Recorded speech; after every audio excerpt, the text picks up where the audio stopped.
आप सभी को जय मसीह की। परमेश्वर आप सभी को बहुत ऐसे आशीष दे। इस सुंदर सी सुबह में हम परमेश्वर का धन्यवाद करते हैं कि प्रभु ने फिर से हम सबको बहुत ही खूबसूरत सी सुबह दिया। परमेश्वर की दया हम सबके ऊपर है। परमेश्वर अपनी करुणा, अपने सामर्थ्य से हमारे जीवन को चारों ओर से घेरे रहता है।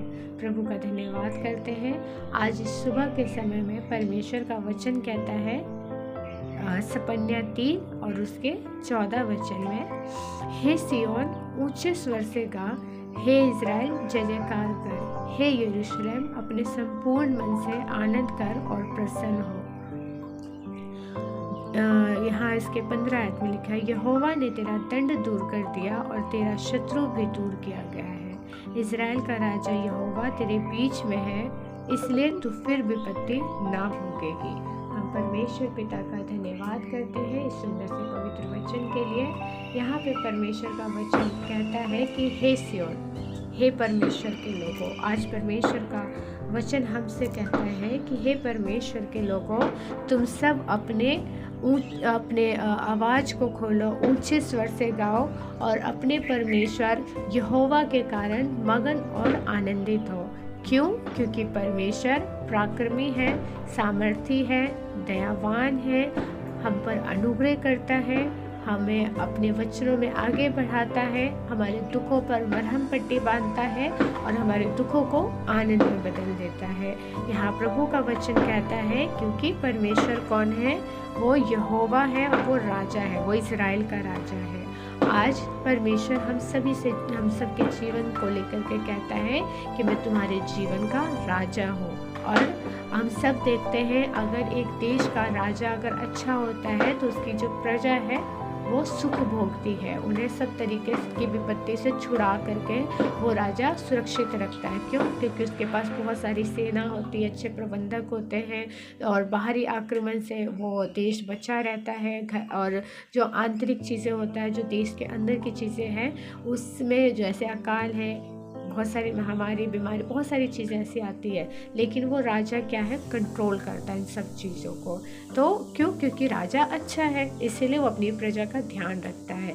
तो इसी तरीके से परमेश्वर पिता जो स्वर्ग में विराजमान है, जिसका सिंहासन स्वर्ग में है और पृथ्वी उसके पाँव धरने की चौकी है, तो इसी तरीके से परमेश्वर यहोवा भी हम सब की सुधि रखता है।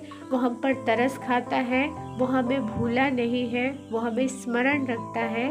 और लिखा है क्योंकि राजा हमारे देश, हमारे जीवन का क्या है? परमेश्वर है।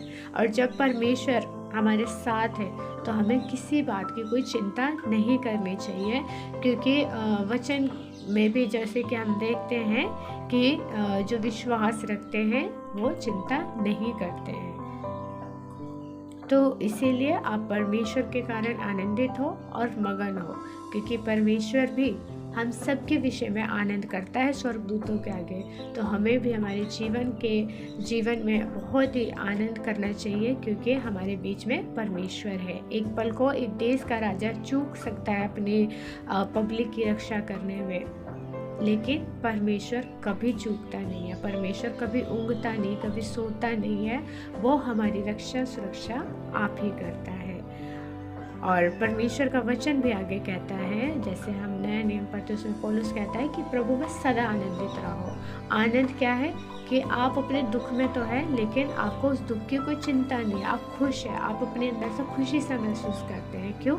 यह पवित्र आत्मा का प्रतीक है कि आप अपने दुखों में भी आनंद कर पाते हैं, क्योंकि यीशु मसीह के कारण। आइए हम दुआ करें।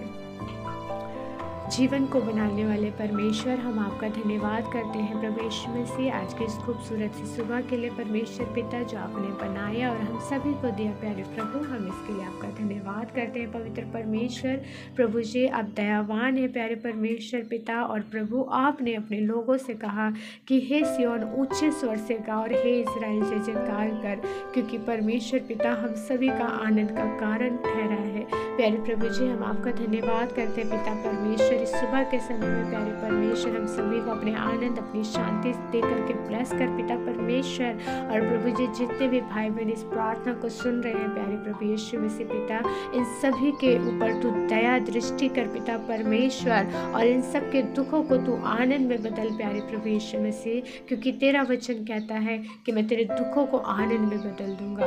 प्रभु यीशु मसीह के नाम से पिता आप इनके जीवन में अपनी स्वर्गीय आनंद को दे, अपनी पवित्र आत्मा की सहायता करे पिता परमेश्वर इन लोगों के जीवन में प्रभु जी, जो हताश है, जो निराश है प्रभु, जिनके लिए सारे रास्ते, सारे दरवाजे बंद से नजर आ रहे हैं प्रभु यीशु मसीह पिता, आप उन लोगों के साथ हो पिता परमेश्वर। प्रभु उनके लिए सभी रास्ते खुल जाए यीशु मसीह के नाम से पिता परमेश्वर। प्रभु हम प्रार्थना करते जिनके भी प्रभु जी परिवार के लोग बीमार हॉस्पिटल में या फिर घर में है प्रभु यीशु, उन सब के ऊपर यीशु मसीह अपना जीवित हाथ बढ़ाए प्रभु, और इस सुबह के समय प्रभु यीशु मसीह से प्रार्थना के द्वारा यीशु उन सभी को चंगाई मिले प्रभु यीशु के नाम से पिता परमेश्वर। प्रभु हम प्रार्थना करते हैं प्रभु जिन लोगों के पास जॉब नहीं है यीशु उन्हें जॉब दे करके ब्लेस कर प्रभु, क्योंकि तू यहोवा ईरे है प्रभु, और तू सभी चीज़ों को उपलब्ध कराने वाला प्रभु है परमेश्वर। हम प्रार्थना करते हैं प्यारे प्रभु जी जो स्टूडेंट्स हैं, जो जॉब और प्रभु जी पढ़ाई करते हैं पिता परमेश्वर, हायर स्टडी करते हैं पिता परमेश्वर प्रभु यीशु मसीह, उन सभी को अपनी समझ बुद्धि दे करके ब्लेस कर प्रभु यीशु मसीह, ताकि वे सब अच्छे नंबर लेकर के पास होने पाए यीशु मसीह के नाम से पिता परमेश्वर। प्रभु जो भाई बहन प्रार्थना नहीं कर पा रहे प्रभु, उनकी सहायता और मदद कीजिए प्रभु कि वे प्रार्थना कर सके पिता परमेश्वर। हम प्रार्थना करते हैं प्रभु जहाँ जहाँ भी मसीही सताव है यीशु मसीह, प्रभु आप उन लोगों की सुधि ले परमेश्वर, उन पर दया करे प्रभु, उनके रास्तों को खोले परमेश्वर पिता। प्रभु आपका वचन कहता है परमेश्वर कि तेरा शत्रु तेरे एक मार्ग से आकर तुझ पर चढ़ाई करेगा, परंतु परमेश्वर उन्हें तेरे सामने के 7 मार्गों से निकाल देगा। प्रभु जी आप दया करें, अपने लोगों की सुधि ले परमेश्वर, जो लोग सताते हैं प्रभु उनके मनों से भी आप बातचीत करें यीशु मसीह, क्योंकि आप मन को बदलने वाले, मन से बात करने वाले परमेश्वर है। हम आपका धन्यवाद करते हैं प्रभु जिनको बच्चा नहीं हो रहा है प्रभु यीशु मसीह पिता, उस बहन की सुधि ले प्रभु यीशु मसीह, उनके गर्भ को खोले पिता परमेश्वर। हम धन्यवाद करते हैं प्रभु जी। हम प्रार्थना करते हैं परमेश्वर पिता जिनके घरों में कलेश रहता है प्रभु, उस कलेश की गंदी आत्मा को हम निकाल देते हैं और प्रार्थना करते हैं यीशु मसीह की असीम शांति प्रभु उस घर में आए प्रभु जी। हम धन्यवाद करते हैं प्रेमी परमेश्वर। हम सारी महिमा आदर जलाल प्रभु यीशु को देते हुए दुआ को मांगते हैं, आमीन। प्रभु आप सबको आशीष दे।